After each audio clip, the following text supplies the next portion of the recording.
Assalamualaikum warahmatullahi wabarakatuh.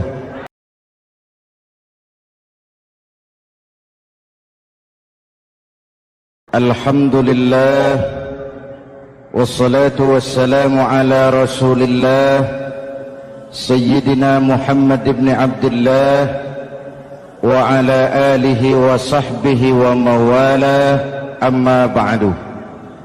Saudara-saudara kaum muslimin di seluruh tanah air, Nabi Nuh diberi umur 950 tahun, berdakwah sepanjang hidup. 800 tahun beliau dakwah, dapat pengikut tidak lebih 80 orang, rata-rata 10 tahun satu. Yang dihadapi ini umat yang kurang ajar, bandel, bajingan, tengik. Kalau diceramahi, telinganya ditutup dengan tangannya. Ini saking kurang ajarnya ini umat. Diberikan dakwah, telinganya ditutup dengan tangan. Nabi Nuh ketika di puncak kesabarannya munajat, ya Rabb, bagaimana Nuh? Siang malam saya berdakwah kepada umat ini. Saya sampaikan risalahmu, saya canangkan seruanmu, saya sampaikan ajaranmu. Inni da'autu qaumi lailan wa nahara. Siang malam saya berdakwah kepada umat. Wa inni kullama da'autuhum ja'alu asabi'ahum fi adhanihim. Tiap kali saya sampaikan dakwah kepada mereka, mereka tutup telinganya dengan tangannya. Saya tidak sanggup menghadapi umat seperti ini, ya Allah. Habis mau kamu bagaimana, Nuh? Sikat saja sudah semua ini. Bikin mati saja. Nanti kalau punya anak, anaknya kafir lagi. Lebih baik bapak moyangnya, mbah-mbahnya sikat semua. Rabbi la tazar 'alal ardi minal kafirina dayyara. Jangan disisakan orang kafir, habisin semua. Itu mau kamu? Iya. Buat kapal Nuh, nanti aku turunkan banjir. Dengan apa saya membuat kapal, ya Rabb? Pakai kayu, Nuh.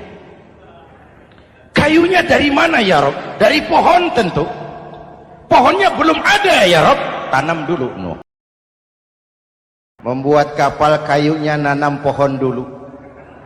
Apa artinya? Perjuangan bukan simsalabim abracadabra. Perjuangan bukan makan lombok, ini hari dimakan, ini hari pedas. Perjuangan itu proses. Ada keringat, ada air mata, ada darah, tempo-tempo nyawa. Itulah perjuangan. Sudah pohon ditebang, buatkan kapal di tengah kampung. Umat unjuk rasa lagi. Nuh makin gila, bikin kapal di tengah kampung, mau belayar kemana? Selesai Nuh, selesai ya Rabb. Naik orang-orang yang beriman bersamamu, naik. Binatang serba sepasang, naik. Naik Nuh, naik orang beriman, naik. Binatang serba sepasang. Gerimis mulai turun. Setelah kapal semua terisi, Nabi Nuh kontrol. Sudah naik semua? Sudah. Nuh, Mas Bejo ada? Ada. Bawa painem, naik sudah, masuk. Oke. Hei, Kan'an anak saya ikut tidak naik kapal. Kami tidak lihat, Nuh. Turun ke bawah. Ada Kan'an, kami tidak lihat, Nuh. Naik ke atas buritan. Kelihatan Kan'an tidak ikut naik kapal. Kumpul bersama orang kafir di daratan. Inilah potret kehidupan. Kumpul dengan orang-orang kafir. Berapa banyak anak-anak kita tidak mau ikut orang tuanya ke masjid, kumpul dengan orang-orang kafir di tempat maksiat. Nuh karena sayang kepada anak, dari atas kapal memanggil, ya bunayyar kam ma'ana. Ya, ini bahasa orang manggil, Pak. Kan'an, kesini nak, naik kapal sama papi. Terjemahan bebas. Jawab Kan'an di bawah, tidak mau Pak, saya di sini saja. Jangan nak, Allah sedang murka, akan turun banjir. Kalau datang banjir Bapak, sa'awi ila jabalin ya'simuni minal ma'. Saya akan naik ke gunung tinggi yang bisa menyelamatkan saya dari banjir. Kan'an naik ke gunung tinggi, gunung pun tenggelam dihantam banjir. Dalam puncak kepedihan, Nabi Nuh akhirnya sadar, ya Allah, kalau orang kafir tenggelam memang saya yang minta, tapi Kan'an kan anak saya. Nuh, anggap Kan'an bukan anakmu. Wa innahu amalun ghairu salih. Nuh sadar, akhirnya bilang, ana urid wa anta turid wallahu fa'alun lima yurid.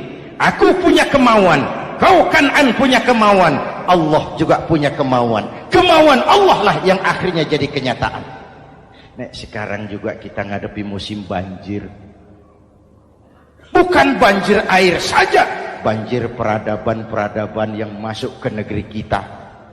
Banjir maksiat, banjir munkarot. Kalau kita sudah ke masjid, kita sudah naik kapal. Tolong kontrol anak-anak kita. Tolong kontrol tetangga kita. Ayo naik kapal. Banjir. Ditutup ayat ini dengan wala'allakum tashkurun.